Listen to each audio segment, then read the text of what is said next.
오늘 말씀은 마태복음 12장 38절부터 45절 말씀이 되겠습니다. 그때에 서기관과 바리새인 중 몇 사람이 말하되 선생님이여 우리에게 표적 보여주시기를 원하나이다.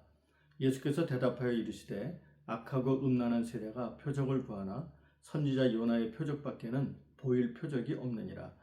요나가 밤낮 사흘 동안 큰 물고기 뱃속에 있었던 것 같이 인자도 밤낮 사흘 동안 땅속에 있으리라. 심판 때에 니느웨 사람들이 일어나 이 세대 사람을 정죄하리니 이는 그들이 요나의 전도를 듣고 회개하였음이거니와 요나보다 더 큰 이가 여기 있으며 심판 때에 남방 여왕이 일어나 이 세대 사람을 정죄하리니 이는 그가 솔로몬의 지혜로운 말을 들으려고 땅 끝에서 왔음이거니와 솔로몬보다 더 큰 이가 여기 있느니라. 더러운 귀신이 사람에게서 나갔을 때에 물 없는 곳으로 다니며 쉬기를 구하되 쉴 곳을 얻지 못하고 이에 이르되 내가 나온 내 집으로 돌아가리라 하고 와보니 그 집이 비고 청소되고 수리 되었거늘 이에 가서 저보다 더 악한 귀신 7을 데리고 들어가서 거하니 그 사람의 나중 형편이 전보다 더욱 심하게 되느니라. 이 악한 세대가 또한 이렇게 되리라. 아멘. 오늘 말씀은 표적을 보고도 믿지 않는 시대입니다. 본문에 보면 서기관들과 바리새인들이 예수님께 표적을 더 보여달라고 요청한 것을 볼 수가 있습니다. 이 사람들은 이미 예수님이 행하신 많은 표적들을 보았고요. 또 듣기도 했습니다. 지난주에 나누었던 말씀이 마태복음 12장 22절 이하인데 여기에 보면 귀신 들려 앞을 보지 못하고 말을 못하는 사람을 예수님이 고쳐주셨습니다. 귀신을 쫓아내시고요. 말을 할 수 있게 해주셨고 또 앞을 볼 수 있게 해주셨죠. 이런 놀라운 표적을 본 서기관들과 바리새인들이 또 예수님께 요청했던 겁니다. 선생님, 더 많은 표적들을 보여주시죠. 이렇게 말입니다. 예수님의 행하신 표적들을 보고 많은 사람들이 주님을 믿고 따른 것에 반해서 왜 서기관들과 바리새인들 그리고 제사장들은 예수님을 믿지 못했을까요? 여기서 매우 중요한 것을 알 수 있는데 그것은 신앙의 척도입니다. 표적과 기적들은 신앙의 척도, 즉 신앙의 본질이 될 수 없습니다. 예수님께서 3가지 사역을 하셨는데요.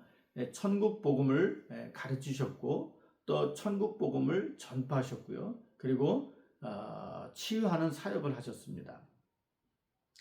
신앙생활 하면서 이 표적을 기대하는 것은 잘못된 것도 아니고요. 나쁜 것도 아닙니다. 어쩌면 당연한 것입니다. 그런데 문제는 표적만 바라는 신앙이죠. 표적만 바라면 또 표적을 봐야만 믿겠다고 하는 것, 이것이 문제입니다. 사실 서기관들과 바리새인들은 주님이 행하신 수많은 표적과 기적들을 보고 듣고도 믿지 않는 사람들이었으니 그 당시의 사람들의 마음의 상태가 어떤가를 짐작할 수 있습니다. 누가복음 7장 32절에서 예수님이 이런 말씀을 하셨어요. 비유하건대 아이들이 장터에 앉아 서로 불러 이르되 우리가 너희를 향하여 피리를 불어도 너희가 춤추지 않고 우리가 곡하여도 너희가 울지 아니하였다 함과 같도다.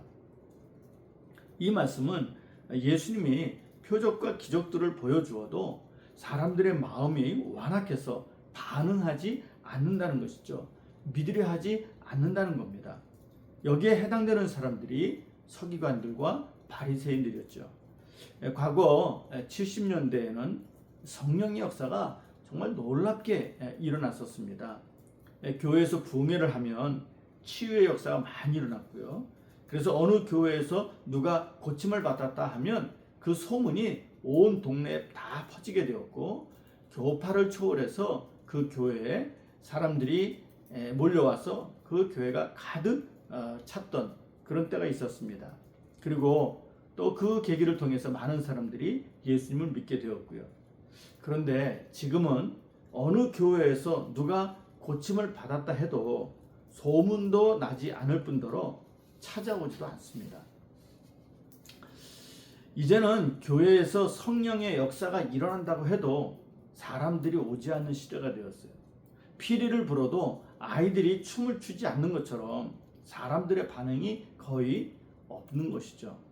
현대인들의 마음이 마치 예수님 시대의 서기관들과 바리새인들의 마음과 같은 것 같습니다. 그런가 하면 아직도 많은 기독교인이나 또는 신앙을 갖지 않은 사람들이 이 표적과 기적들을 봐야 믿겠다고 말합니다. 그래서 기독교인이라면 기적적인 응답을 신앙의 척도로 봅니다. 또 어떤 사람들은 경제적인 축복을 신앙의 척도로 봅니다. 어떤 사람들은 감정이 고양된 상태를 신앙의 척도로 봅니다. 어떤 사람들은 살면서 짓눌린 감정, 상한 감정 등을 메시지를 통해서 위로받는 것을 신앙의 척도로 봅니다. 물론 예수님을 믿으면서 이런 것을 기대하지 말라는 것은 절대 아닙니다. 잘못된 것이라고 말하는 것도 절대 아닙니다. 단지 신앙의 척도가 될 수 없다는 것을 말씀드리는 겁니다. 표적과 기적들에 매달리면 정작 신앙의 본질을 놓치고 맙니다. 신앙의 본질이 없는 상태에서 표적과 기적들만 바라면 잘못된 신앙으로 갈 수 있고요. 그 신앙은 오래 가지 못할 수도 있습니다. 그러면 신앙의 본질은 무엇이 되어야 할까요? 그것은 복음과 철저한 회개입니다. 복음의 본질은 아버지 하나님께서 독생자 예수 그리스도를 우리 죄인들을 구원하기 위해 이 땅에 보내주셨고 그 주님이 우리의 죄를 용서해 주시기 위해 십자가에서 죽으시고 부활 승천하셨다는 겁니다. 이 복음을 철저하게 믿어야 됩니다. 그러면서 동시에 철저한 회개가 있어야 합니다. 회개는 무엇에 대한 것입니까? 바로 나의 죄 문제입니다. 내가 죄인이라는 것을 인정하지 않고 표적과 기적만 바라면 그런 신앙은 오래가지 못합니다. 잘못된 신앙을 만들 수도 있습니다. 예수 그리스도를 나의 구원자로 믿고 나의 죄를 철저히 회개할 때 성령께서 구원의 확신을 갖게 해주시고요. 오직 믿음으로만 살아갈 수 있게 됩니다. 복음과 회개가 있어야만 흔들림이 없습니다. 혹시 나에게 표적과 기적들이 필요한 상황인데 아무런 표적과 기적이 일어나지 않는다 해도 절망하지 않고요. 예수 그리스도를 믿어 영생에 이르게 되는 것입니다. 예수님은 이런 신앙의 본질을 깨우쳐 주시기 위해 두 가지 예를 드셨죠. 첫 번째 예는 요나의 표적입니다. 표적과 기적들을 요구하는 서기관과 바리새인들에게 주님이 이렇게 말씀하셨어요. 39절입니다. 예수께서 대답하여 이르시되 악하고 음란한 세대가 표적을 구하니 선지자 요나의 표적밖에는 보일 표적이 없느니라. 그리고 41절에서 이렇게 말씀하셨어요. 심판 때에 니느웨 사람들이 일어나 이 세대 사람을 정죄하리니 이는 그들이 요나의 전도를 듣고 회개하였음이거니와 요나보다 더 큰 이가 여기 있으며. 니느웨 사람들은 이방인들이었습니다. 하나님을 믿지 않는 사람들이었어요. 우상 숭배하는 사람들이었어요. 그들의 죄가 극에 달했습니다. 그런 그들을 구원하기 위해 하나님께서 요나를 보내 천국 복음을 또 회개 복음을 전파하도록 하셨습니다. 그러나 요나는 가지 않았죠. 왜 안 갔을까요? 니느웨 백성은 유대 백성들과는 원수지가 아니었습니다. 그러니 요나 입장에서는 저 니느웨가 멸망당하기를 간절히 바랬던 것이죠. 그래서 니느웨는 정반대 방향으로 도망을 갔던 겁니다. 하지만 하나님의 뜻을 거역할 수는 없었습니다. 하나님께서 강제로 그를 니느웨로 보내셔서 회개의 복음을 전하도록 하였습니다. 이 회개의 복음을 들은 니느웨 왕과 백성들은 금식하며 자신들의 죄를 철저히 회개했던 것이죠. 그래서 그들은 구원을 받을 수 있게 되었던 겁니다. 바로 천국 복음과 회개가 그들에게는 신앙의 본질이 되는 순간이었습니다. 그런데 지금 요나보다 더 크신 하나님의 아들 예수 그리스도께서 이 땅에 오셔서 백성들에게 회개하라고 외치십니다. 천국이 가까웠으니 회개하라고 목이 터져라 외치셨습니다. 그런데 서기관들과 바리새인들을 포함해 많은 사람들이 복음을 받아들이지 않았고요. 회개하지 않았습니다. 너무나 안타까운 나머지 예수님께서 말씀하신 것입니다. 요나보다 더 큰 하나님의 독생자가 와서 회개하라고 하는데 너희가 듣지 않는구나. 한 가지 예를 더 드셨습니다. 그것은 솔로몬의 예입니다. 솔로몬이 아담 이후로 전무후무한 지혜를 하나님께로부터 받았습니다. 이 소문이 다른 나라들에게까지 퍼졌고요. 소문을 듣고 남방의 여왕이 솔로몬을 찾아왔습니다. 이 남방의 여왕을 통해 솔로몬 왕의 지혜가 정말로 놀랍다고 증명이 되었습니다. 이처럼 솔로몬보다 더 큰 지혜를 가진 분이 여기 있다고 하셨습니다. 바로 예수님 자신을 가리키신 것이죠. 그렇습니다. 예수님은 지혜의 근원이시고요. 지혜의 왕이십니다. 그러므로 솔로몬보다 더 큰 분입니다. 하지만 서기관들과 바리새인들은 이런 예수님을 알아볼 수 없었습니다. 그들은 그들 자신이 최고로 지성인들이라 생각했기 때문인 것이죠. 이 말씀은 스스로 지성인이라고 생각하는 사람들이 들어야 할 말씀이기도 합니다. 현대인들의 이 지식 수준이 상당히 높아졌죠. 그리고 의학, 과학 등이 놀랍도록 발달하면서 신의 존재가 필요하다는 것을 느끼지 못합니다. 그러니 이런 사람들에게 표적과 기적들을 보여주어 봐야 반응이 있을 수 없습니다. 하지만 지성인들이라고 해서 죄가 없는 걸까요? 아닙니다. 지성인들도 죄를 짓습니다. 죄인들입니다. 솔로몬도 자신이 죄인임을 인정했고요. 하나님 앞에서 회개했습니다. 예수님은 이 솔로몬보다 더 큰 지혜자이십니다.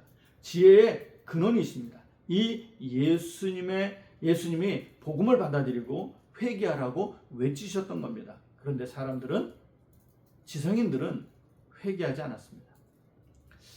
또 이 성경과 신학적 이론을 많이 알고 있는 분들이 있죠. 이 성경과 신학적 이론은 많이 알고 있는데 정작 복음과 철저한 회개가 없는 기독교인들도 여기에 해당됩니다. 성경 구절을 수백 구절 외우는 사람도 있더라고요. 또 성경을 수십 번, 수백 번 통독한 사람들도 있습니다. 그런데 신앙의 본질인 복음과 철저한 회개가 없어서 인격과 성품이 변화되지 못해 덕이 되지 못하는 사람들도 얼마나 많습니까? 왜 예수님이 이 두 가지 예를 드셨는지 생각해 봐야 합니다. 그것은 복음과 철저한 회개 없이 이 표적과 기적들만 바라는 것은 옳지 않다는 것을 가르쳐 주신 겁니다. 이 복음과 회개가 없는 신앙은 마치 안고 없는 찐빵과 같은 겁니다. 그래서 신앙의 중심에는 반드시 복음과 철저한 회개가 있어야 합니다. 복음과 회개가 없는 신앙은 속이 텅 빈 쭉정이 신앙이라고 볼 수 있습니다. 43절로 45절에서 예수님은 귀신 들린 사람의 예를 들어 설명해 주셨어요. 자, 귀신이 어떤 사람에게서 떠나갔습니다. 그래서 그 사람이 멀쩡해졌어요. 사실 귀신이 떠나 멀쩡해진 것은 맞지만 그 귀신이 자리 잡고 있었던 그 마음은 텅 비어 있었습니다. 그 사람의 마음과 정신은 진공 상태에 있었던 것이죠. 자, 귀신이 이제 떠돌며 누구에게 들어갈까 하고 대상을 찾고 다녔습니다. 그런데 대상을 찾지 못했어요. 그러다가 자기가 나온 그 집, 그 사람이 떠올랐습니다. 그래서 그 사람을 다시 찾아가 봤어요. 이게 웬일입니까? 그 사람 속에 아무것도 없는 거예요. 텅 비어 있는 거예요. 아니, 깨끗이 청소가 되었어요. 자신을 마치 아주 즐겁게 환영하는 것처럼 깨끗이 소자가 되었어요. 그래서 이 귀신이 들어가려다가 먼저 쫓겨난 적이 있잖아요. 그래서 더 악한 7 귀신을 데려와 그 사람 속에 들어갔다 그랬습니다. 그리고 그 사람의 나중이 어떻게 되었습니까? 그 사람의 나중은 더 악한 상태가 되었다고 말합니다. 자, 이 이야기를 하시고는 이 세대가 이렇게 될 것이라고 말씀하셨어요. 무서운 말씀입니다. 귀신이 떠나갔던 사람이 그의 마음과 정신을 비워두면 안 된다는 것을 말씀하고 있어요. 귀신이 있던 자리에 복음과 철저한 회개로 채워졌어야 했습니다. 그 사람의 마음과 정신에 복음과 회개로 채워 넣으면 귀신이 들어올 수 없었을 거예요. 절대로 그런 일은 없었을 거예요. 예수님 말씀은 이런 겁니다. 믿는 사람의 마음에 이 복음과 회개를 채워 넣어야 한다. 그러면 표적과 기적이 없어도 복음과 회개가 있기 때문에 사탄에게 휘둘리지 않는다는 것이죠. 반면에 이 서기관들과 바리새인들처럼 복음과 회개가 없이 표적과 기적들만 바라면 이런 것들이 충족되지 않았을 때 복음과 회개가 없는 빈 마음에 사단이 역사한다는 겁니다.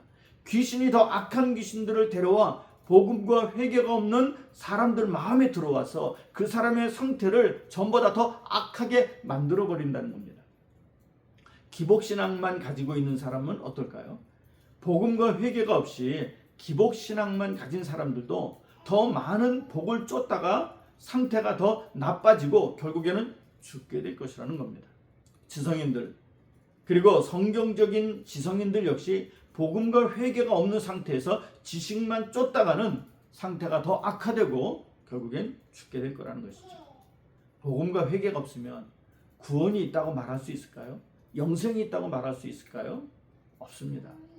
내 마음에 복음과 회개가 있어야 합니다. 표적과 기적들은 없어도 구원을 받고 영생할 수 있지만 복음과 회개가 없으면 구원도 영생도 없습니다. 중증 뇌성마비로 자기 몸 가누기도 힘든 송명희 시인은 기독교인들에게 많은 감동과 도전을 주었죠. 태어날 때부터 중증 뇌성마비로 태어났습니다. 그녀는 자신의 몸을 고쳐달라고 간절히 기도했지만 고침을 받지 못했습니다. 그 대신 하나님께로부터 공평한 은혜를 받았다는 응답을 받았어요. 그래서 만든 시가 나라고 하는 시입니다. 여기에 곡을 붙여서 공평하신 하나님을 찬양했습니다. 저도 한때 이 곡을 부르며 많은 은혜를 받았습니다. 송명희 시인은 병을 고침받지는 못했지만 많은 시를 써서 하나님을 찬양하고 또 많은 사람들에게 은혜를 끼쳤죠. 시인은 어떻게 그 중증 뇌성마비로 고통을 당하면서도 공평하신 하나님을 찬양했을까요? 답은 명확합니다. 송명희 시인의 심령에 복음과 회개가 있었기 때문입니다. 복음의 능력이 시인의 심령과 전 인격을 완전히 변화시켜 주었습니다.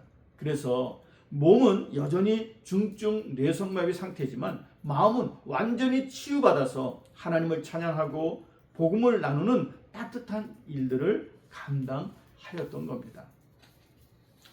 세계적인 기독교 작가 필립 얀시라는 사람이 어떤 책을 쓰기 위해서 많은 기독교인들과 상담을 하였습니다. 얀시가 만난 많은 사람들은 병든 사람들이었습니다. 그가 만난 사람들 중에 이 병을 고침받기 위해 정말 수천 번의 치유 기도를 드리고 또 받기도 했지만 끝내 고침을 받지 못한 사람들도 많이 있었습니다. 자, 그들 중에 일부는 병을 고침받지 못했음에도 불구하고요, 하나님의 은혜와 사랑을 체험하게 됩니다. 하나님의 은혜와 사랑을 체험한 사람들은 여전히 병으로 고통을 당하고 있으면서도요, 복음을 전하였고 천국 소망을 갖고 있더라는 겁니다. 병에 눌려 사는 것이 아니라 병을 극복하고 행복하면서도 감사한 생활을 하고 있더라는 겁니다. 이것이 어떻게 가능할까요? 그들의 마음에 복음과 회개가 있었기 때문입니다. 이것이 진정한 치유가 아닌가 생각합니다. 사람의 마음에는 공간이 있습니다. 귀신이 역사할 수 있는 마음 공간에서 귀신을 쫓아내고 그 공간에 복음과 회개로 채우는 것이 주님의 뜻입니다. 그러면 복음을 믿고 진실한 회개를 통해 마음의 천국이 임할 것이고요, 주님이 특별한 은혜를 베풀어 주시면 치유의 기적도 체험하게 될 것입니다. 설사 그렇지 않더라도 주님의 은혜를 받으면 내 마음에 천국이 임하고 삶에 큰 변화가 일어나게 될 것입니다. 이렇게 변화가 일어나면 우리 역시 주님처럼 복음을 전하고 주님께 받은 은혜와 사랑을 나누는 삶을 실천할 수 있게 될 것이라 확신합니다. 기도하겠습니다. 사랑과 은혜가 풍성하신 아버지 하나님, 나는 지금 어떤 그리스도인일까요? 내 마음에 복음과 회개가 가득 차 있을까요? 아니면 복음과 회개가 없는 빈 마음에 표적과 기사만 바라고 있는 것일까요? 하나님, 만약에 그런 상태라면 사단은 끊임없이 우리를 흔들 것이지만 내 안에 복음과 철저한 회개가 가득하면 우리는 흔들림 없이 끝까지 주님의 은혜 속에 주님의 은혜와 사랑을 경험하며 복음의 능력을 체험하며 그리고 천국을 체험하며 복음을 전하며 살게 될 것입니다. 하나님 아버지, 우리 안에 이 복음과 철저한 회개가 가득하여 신앙의 본질로 삼고 믿음 생활을 잘 감당할 수 있도록 도와주시고 끊임없는 성령의 놀라운 역사하심이 우리의 삶 속에 지속적으로 일어날 수 있도록 저희들이 신앙의 본질인 복음과 철저한 회개를 붙들고 잘 살아갈 수 있도록 도와주옵소서. 예수님의 이름으로 기도드립니다. 아멘.